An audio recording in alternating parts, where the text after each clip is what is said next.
Hello, everyone, and welcome to another episode of the Expert to Authority show. My name is Simone Vincenzi, and I'm your host. And this is the show for coaches, speakers, and trainers who want to grow their businesses while making an impact in the world. And today we have an incredible episode which is going to help you think bigger. Not just bigger, but bigger. So we're going to think big. And the reason why this is important is because sometimes we think that we are thinking big, but actually it's not big enough. And when when we want to take an action, then maybe we get scared and maybe we stop ourselves. So let's get rid of all of that and implement a big plan. So that's what we're going to talk about today. Before you start, number one, if you're new to the show, welcome. It's good to see you here. Make sure you subscribe if you've not subscribed yet. And also, you can check the resources of David in the show notes. So all the links that you are going to mention, they are going to be in the show notes. So if you want to go ahead, check them out straight away, you can do it as well.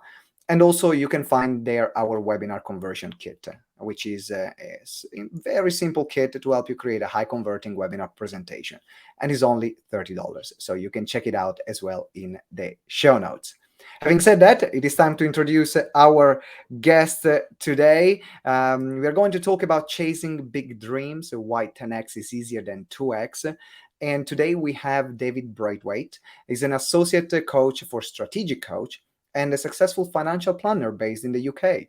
Many years of experience. He's a sought-after speaker and media personality, known for his empathetic approach to coaching and his ability to connect with people. From hosting his own show on BBC Radio to appearing as guest on national TV, David brings a unique perspective on personal growth and entrepreneurship. David, welcome to the show. It's good to see you here. And it's very good to see you too. And thank you very much for having me. This is going to be a pleasure. And I'm really excited to be talking to you today about what we're going to be having a discussion about. So it's all good. Absolutely. So let's get started first. I want to understand before we go and talking about thinking bigger and why 10x is better than 2x, which sounds kind of counterintuitive, but I'm sure you're gonna enlighten us on this topic. Tell me a bit more about your background and why did you decide to go into the field of, in this case, business coaching? So I started off when I set up my own business back in, I think it was 1994. I decided to enter that brave new world of entrepreneurialism and go it alone and lose that employment and lose the regular income and set up on my own. And I was okay. I successfully grew the business, but it got to a point where the business actually took over me. So what I mean by that was instead of having a business, I felt that I had a job. I was working more and more hours.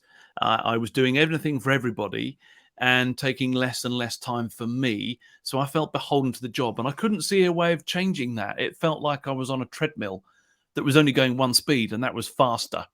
So I need to break that. And also coupled with that, we were expecting our first child. So I knew that I wanted to be around and not be this father that was absent, so that when I came home, he would say, "Mummy, who's that strange man in the house?" You know, so I wanted to be there and not just be there in the house, but be present in everything that he was doing. And that was now 13 odd years ago now, because he's just about to turn 14. So a lot of people were on this program called the Strategic Coach Program. And I looked at it myself and I was very skeptical, because you are, when you're coming from a place of thinking, do I need a coach? Do I want to be coached? Am I coachable? It's skeptical. And you look at these things, but I kept looking and looking at it. And eventually I joined up because I wanted to change the way that everything was set up for me. So I joined, and that was great. It helped grow my business exponentially. It helped also free me up and give me more free time whilst growing my business. And a few years ago, Strategic Coach actually approached me and said, look, you've walked the talk. Why don't you actually look at becoming a coach with us as well and helping? So now I'm one of, I think, 16 or 17 coaches worldwide and coaching entrepreneurs in a workshop environment where you help people get to a little bit more about what they want to get from their businesses, whether that's revenue, whether that's free time, increasing in size, whatever people want, or sometimes just getting more freedom in several areas. So I help coach the material now from Strategic Coach, and I love it, because you get to see people coming into the workshop environment and they don't know what to expect, but they're all there for the same reason. And you get to go on the journey with them and create these communities of people which otherwise wouldn't have met before. So it's fantastic. It's really, really good fun. Really, really good. And I get so much out of it. And I can see the passion in the way you're talking about it, which now gets me curious. Before I ask you a few questions about the topic we're talking about today, it gets me curious. What was your first business before you joined Strategic Coach and before you became a coach for them and a mentor and advisor for them? What was your first business that got you to say, I need the help? It was financial services. So when I went into financial services, so we do financial planning. So it was all about your investments and your personal finance. And that's where it all started. And since joining Strategic Coach, I've actually expanded. I've got a healthcare company, I have a legal company, and a property company as well. So I've expanded in different areas as well as doing the coaching. So one thing about Strategic Coach is all the coaches are running their own businesses. That's one of the things. So we have to be not just talking about the material, but we're living it as well. So we feel, and that's where the empathy comes in. I've been in a lot of places that a lot of these people have been in. And so we're in a position with that empathy to help them a little bit more, but also by having an arm around them and saying, I know how you feel. And that's really important because you never want to feel like you're being talked down to or being told what to do, because that's kind of what you got from your teachers at school. What you want is a coach is to work with you, isn't it? You need that critical friend, I would call it. Yeah, I totally with you. And what makes it is even better is that you have been through the program yourself, which means that you're understanding what people are going through at the different stages, the initial skepticism, the high of a win, the lower moments when there is a lot to implement, and now you're actually spending more time because you need to change the way things are doing. And you can guide people through that because you had this first experience. But let's understand why, first of all. Why this topic that we are talking about today? Why 10x is easier than 2x? Why is that? Because in my mind, 2x is easier than 10x. So actually, you It said it's the is. other Yeah, way around. Tell me it more. does. And it sounds counterintuitive, doesn't it? And it actually sounds really scary as well. When you say 10 It times easier than does. 2 times, you think, no, that can't be right. But when you actually, and there's a book on here, which is written by Dan Sullivan and Benjamin Hardy. Okay. And what they did, they've written this book all about the psychology behind how it actually works. But let me give you an idea. So most people that are all out there in business already are already successful. You know, people that are listening to your podcast, that are watching your channel, are already successful because they're watching this sort of content. And most people will be able to just keep growing their businesses organically, might be a word that we use, but they'll grow their businesses. It'll keep doing what it's doing. But what if I said to you, I can grow your business 10 times, or you can grow your business 10 times? Initially, you sit back on your chair and you're a bit scared, right? But if you think about it, what would your business look like if it was 10 times bigger? And I'm not just talking about revenue necessarily. It could be, what if you wanted 10 times more free time? What if you wanted 10 times more offices or shops that you've already got? How would you look at your business then? You're sitting in your business, you're looking around it, and you're describing it in all the detail that's there. What would it look like? How many staff would you have? What sort of customer would you have? What clients would you deal with? What would be the average invoice or check that you'd be writing? How would all that look to you? And then if you were to actually have that business that's 10 times, what happens is a little filter or a switch changes in your mind, because then when you're back into your, say, normal day, it's a filter. You'll start being more simple about what it is you'll say yes to, and more importantly, what you're going to say no to. And somebody said to me once that no is a complete sentence, which I quite liked. But you'll start being So you far don't need to more justify yourself. It's like, no. exactly. If you could just say no. There's a great book that I read as well, which is called "Will It Make the Boat Go Faster?" And this was about an Olympic rowing team going to the Olympics. And what they did was that when they were doing all their training on the lead up to the Sydney Olympic Games, they were prefacing everything that they were doing in the training with, will it make the boat go faster? So, for example, if they were asked to go out and, oh, let's go out for some dinner tonight and we'll do this and have a slightly later night and don't worry, training will be a bit later tomorrow, will it make the boat go faster? If the answer to that is no, you know the answer. Okay, you shouldn't be doing that. So when you're thinking of your business being 10 times bigger than it actually is, it's a really big filter, because you're going to find yourself saying no to things. And also your eyes, there's a great expression that Dan Sullivan, who runs Strategic Coach, has: your eyes only see and your ears only hear what your brain's looking for. But if we don't know what we're looking for, how do we know when we find it? And often I think life leaves clues. Going through our life, when we're looking at expanding our businesses that we have, if we don't know what we're actually looking for, how do we know we got there? So it is a really, really big filter. So, for example, can I give you an example? Is that okay? So I would love an example, because actually before you go into an example, just for everyone who's watching or listening, I'm seeing this conversation going into many different ways, because there are quite a few things I would love to explore in a moment. Like, okay, but what happens if you can't handle it? How do you decide, what to prioritize, what to 10x?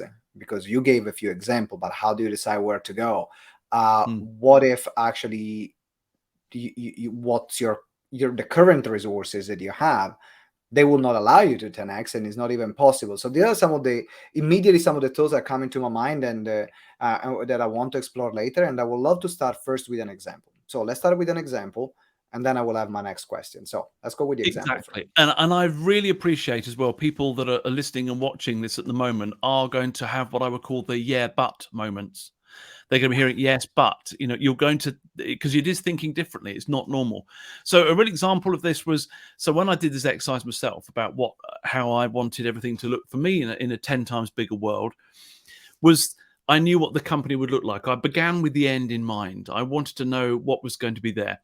So just recently, when we had the lockdown that we've all got through, hopefully now, what it did, it presented a couple of opportunities to me to hire people that would not have been available before. And I just got approached by these people. I wasn't out to look to recruit them, but what I did, they came to me and were looking for work, and I took both of them on. The two people I took on were really scary in terms of the salary that I have to pay them, and for the level that they brought them in at. I brought them in at leadership level. Now, for a lot of people looking at my business, they would have thought, well, that's going to make your company a bit top heavy.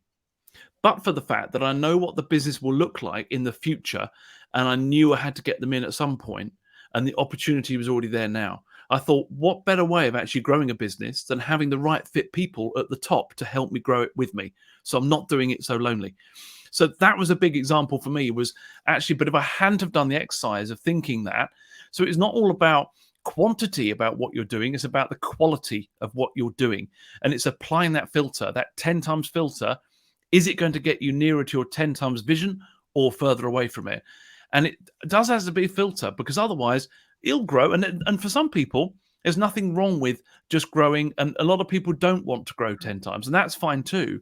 But for those people that are intrigued by it, then actually going through some of these exercises and thinking bigger, it's amazing where it can bring you. And it brought me these two members of staff that if I hadn't have had the vision, I wouldn't have seen them.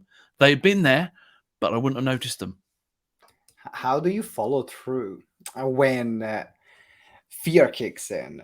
Because, or that voice kicks in, or someone around you, could be family, could be friends, could be other peers in the industry, say, are you crazy? Why are you doing that? And then you start second guessing yourself. Could be your inner voice, could be some things that you say, am I really going to be able to afford it? Am I really going to be able to make this happen? Is this too much of a gamble? What if things actually don't work out? Am I going to be left worse? Like, those are real things that actually are happening inside the mind of an entrepreneur that I know, definitely inside my mind. So how do you follow through? What was your either thinking or actions that you did to follow through and actually make this work? So using that example, there's two things. So I always think that fear means something exciting is about to happen. It really does, because if you keep doing what's comfortable, you're going to remain comfortable. You have to step outside out of the comfort zone to be uncomfortable for a bit. to then experience it. So fear, but you're right, when things, especially with people like when looking at money, these people cost money, and there's a worry that actually, what if it doesn't work out?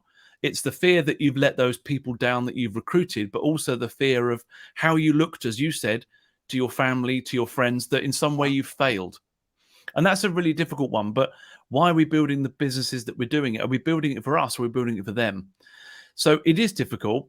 I remember somebody saying to me when I was thinking of taking on one of these people, I was looking at the whole, because we recruit people by your annual salary is. So we focus a lot on annual salary.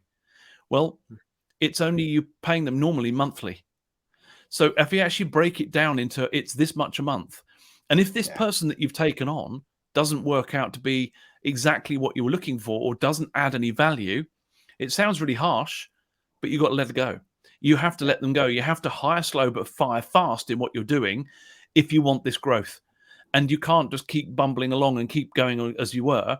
If it's not right, you've got to be really super quick with it. So make sure that actually that your fears are there, and that's normal. Check them out, have a look at them, write down what it is that you're actually fearful about, write down some strategies as to how you can get around that fear, but look at the vision. Where is it you're going? Is that fear worth it to get to where you want to go? You know, it's going to be scary. It is going to be scary, but at the same time, you know, if you go on a theme park ride, you know, it's a bit scary, but it's still fun, isn't it? It's the thrill. It's the thrill. Yeah.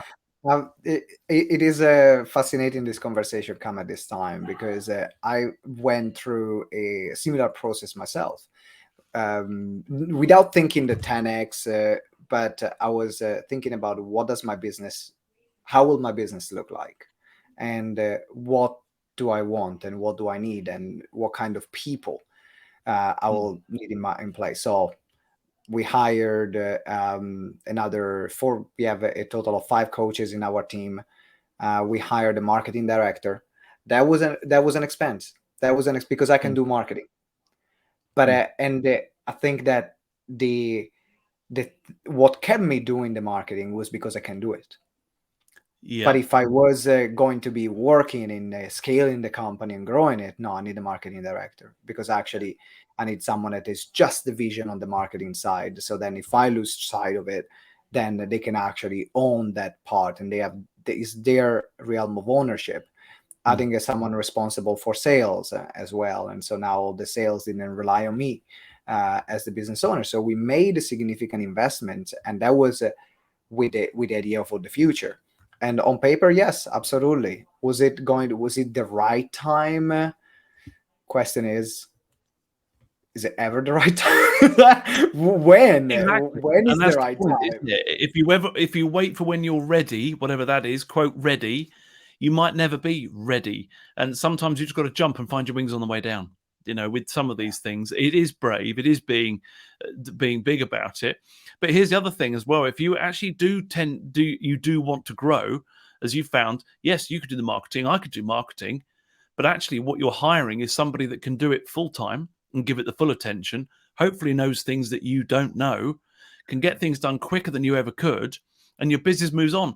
Also, you've got to think about what your rate is. So what's your hourly rate? You know, so if you're going to hand that off to somebody else, it means that you can spend more time doing what we call strategic coach, working within your unique ability, is doing what doesn't feel like work to you all day long. So you're great at doing this. You should be doing more and more and more of this, and getting rid of or moving on the things that are stopping you doing what you set the business up for the first place. But the trouble is that the bigger the businesses get, we start doing all things to everybody when we start, but it's knowing that when you've got to let go to grow. And that's the key with business, is letting go to grow. And it's finding those right people to let go to, and doing a really good handover and delegation to make sure that they can grow while you're letting go. And what you're doing there is forming more of a business. A business isn't just one person. It is formed of people that will still keep. So from a business point of view, if you're not there, will the business still keep growing while you're not there?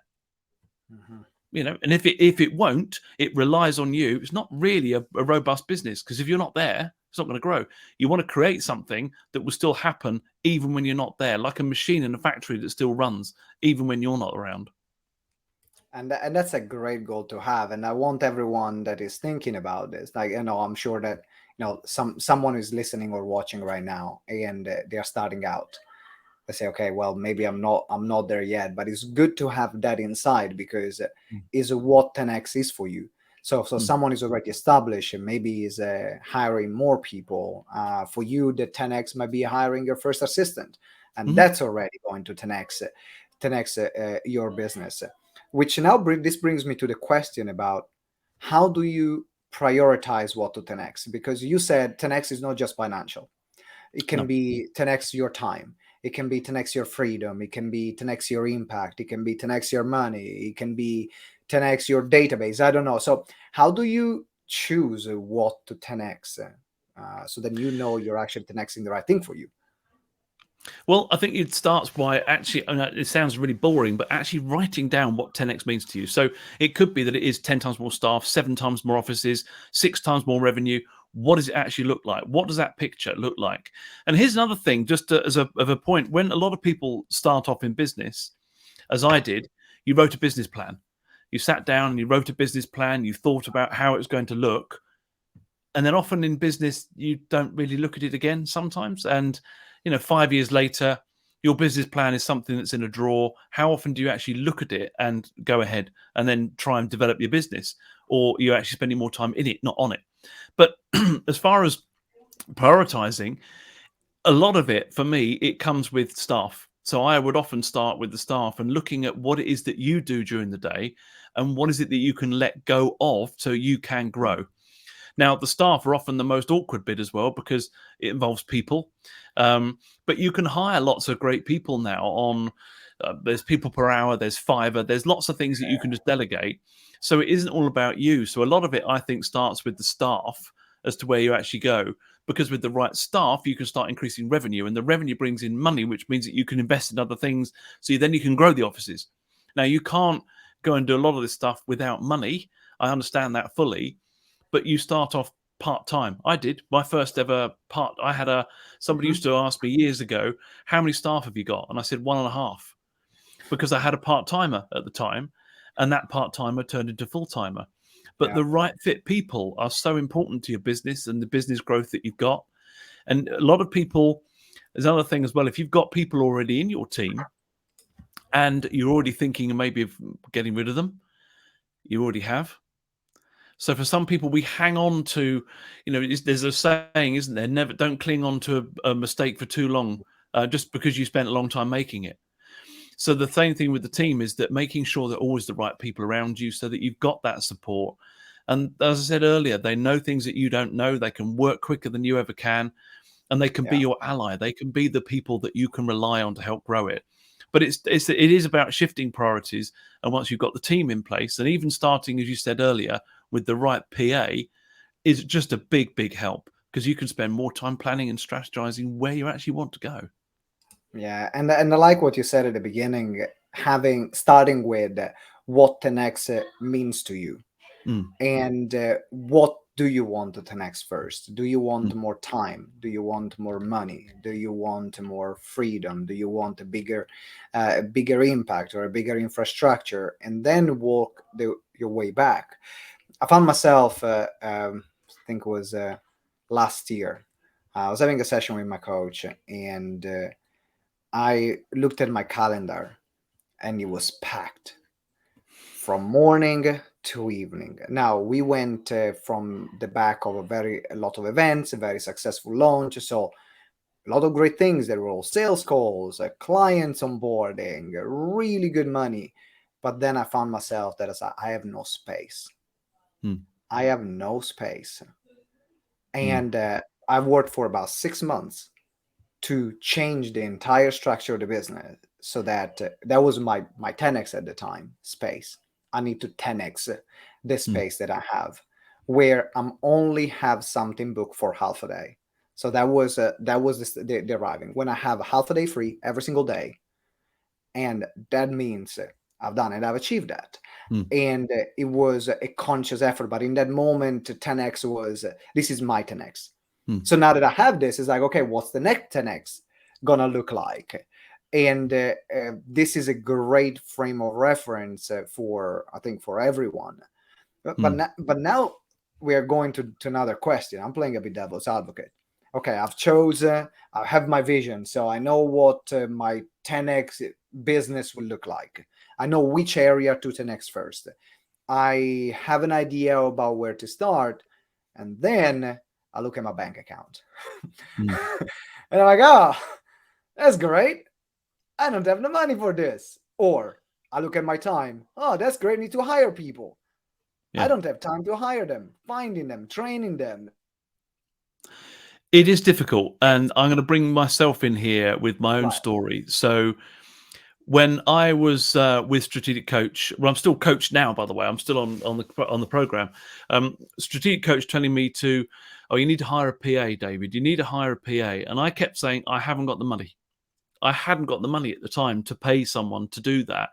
I knew it was a great idea, and I resisted. I resisted for probably 2 years. And then I actually hired a PA. And I remember coming to the workshop and saying, I've done it. I've hired a PA. I offered the job the day before the workshop as it happened. And they were through it. They're like, wow, you've done it. And to give you some context, I measured from when that person started with me to where we are now. And we're looking at 10 times. Now, it was scary because I couldn't afford, looking at the whole annual salary thing, I didn't know how I was going to work it. But I knew it had to work. And I was really honest with that person that joined me as well at the time and saying, I don't know how this is going to play out, but this is what my vision is. And share your vision with the people because they might just buy into that more than the money. They want to be part of something exciting as well, by the way.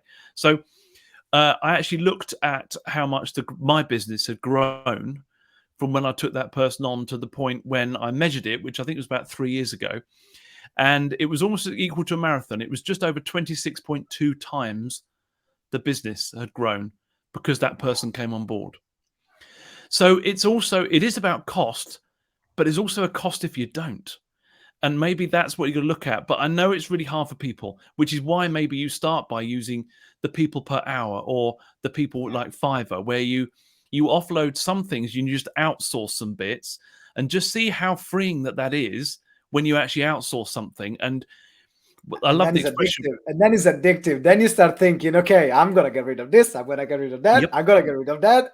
I used to hold on to everything. And then now it became just get rid of it, get rid of it, get rid of it, get rid of it. Yeah.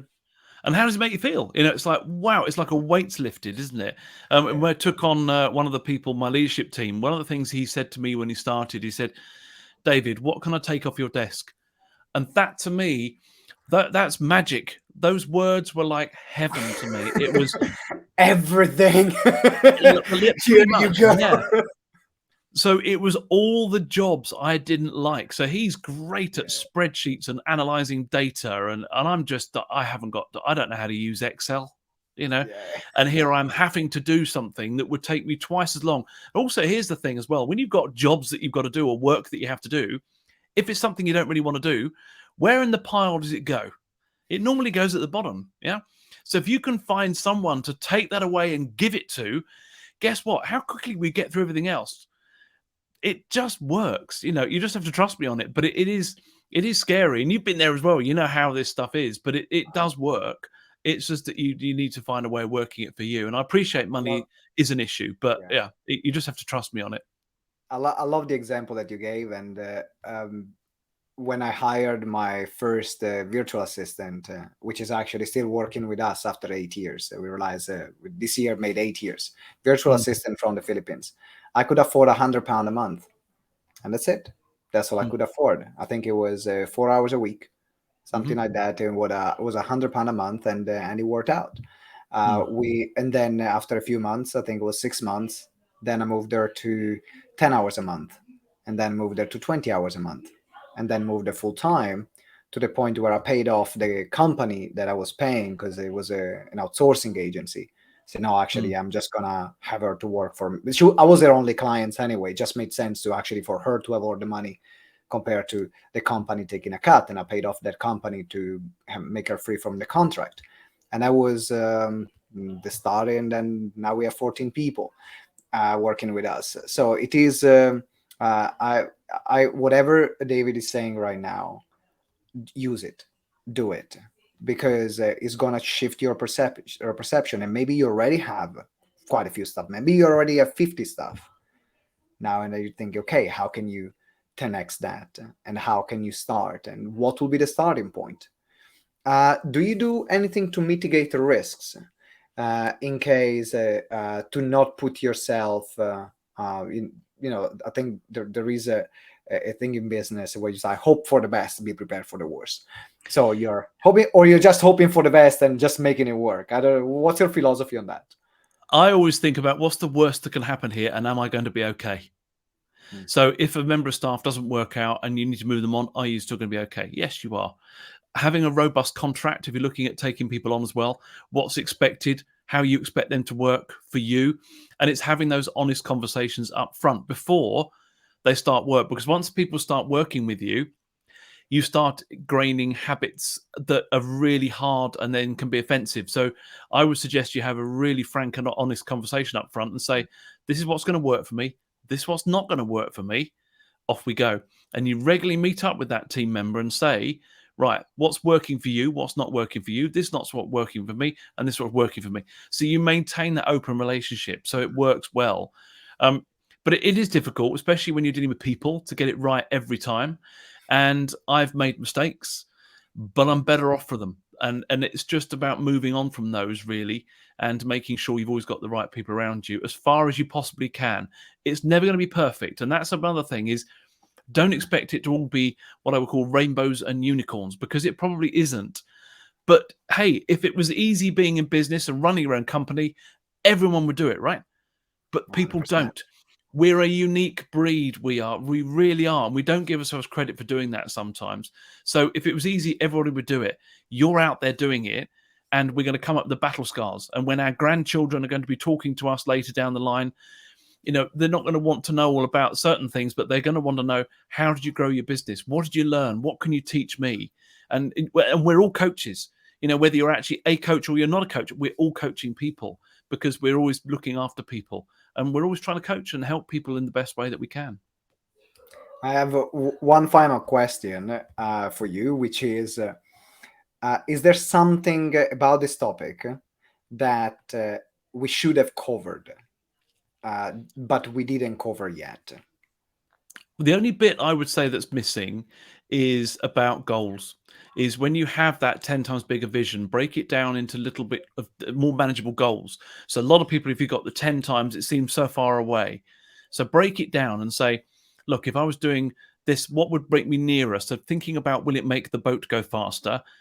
What could I do in the next 90 days that would move me nearer? So instead of looking at the whole big thing and thinking this is too scary, look at the whole thing, divide it up, and then work out what can you do just now that will move you slightly further.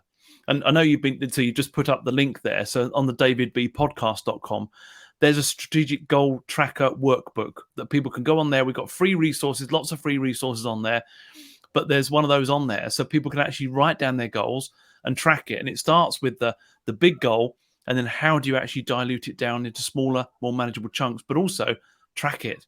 That's the thing. You've got to be either having an accountability partner in a coach, or you've got to be your own. So how are you going to do it? So how are you going to measure success? And writing it down, as old-fashioned as it sounds, is a really great place to start, because otherwise it'll just get lost and then you won't move on. If that's what you want to do, that's absolutely fine.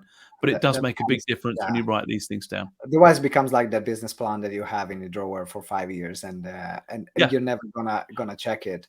So go to davidbpodcast.com. So it's davidbpodcast.com, and you will see the resources. There is the goal tracker, so then you can already start using it. David, is there any other resources that you have on that page, or anywhere else where people there can is find it? Yeah, there is. Thank you for asking. So there is a book on there called the 4 C's formula. When you're looking to actually make a change, you need the 4 C's, and it starts with courage.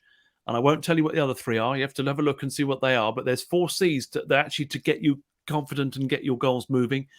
There's a positive focus exercise as well, which is really good. To actually, we often beat ourselves up as business owners and looking at how far we haven't got. but actually we need to praise ourselves sometimes and look at how far we've come. So there's a tool there that helps you do that. And also one of Strategic Coach's most common, most popular tools there we're giving you called the impact filter. It's a way of getting your thinking down on paper when you're talking to somebody else about how you can get inside someone's brain. Really, really powerful. And there's a taster workshop people can come along to for free as well for 2 hours, so they can sign up and enroll for that and have a taste of Strategic Coach for themselves if they wanted to as well. So there's loads of things on there they can play with. There's a lot of resources, so make sure you check out davidbpodcast.com. Notes if you're on your podcasting platform, if you're listening, or if you're on YouTube, the link is in the description. David, I want to thank you for the interview. It has been an absolute pleasure to have you here. Love the conversation, and any conversation that helps me on a selfish way to think bigger is a great conversation. I hope that everyone listen to now, they're able to think bigger as well and ask themselves questions that maybe they've not asked before, or they stopped asking themselves because maybe just going to the routine of business and the day to day, and it's easy to become complacent. In particular, if you're having something that works, then there is always another level. There is always another level. So, David, thank you very much. And thank you. You're welcome. It's my absolute pleasure. And for everyone who's watching or listening, if you haven't subscribed, make sure you subscribe. And also leave us a review on your favorite podcasting platform. It makes a big impact in terms of the show. If there is one thing you can do for the show, it is really to leave a review. It's good for the guest. It's good for the show. It's good for my ego. It's good for everyone. So let's give us a review. Having said that, I wish you a fantastic rest of day, evening, morning, wherever you are. And until this next time, remember that together we grow exponentially. Ciao.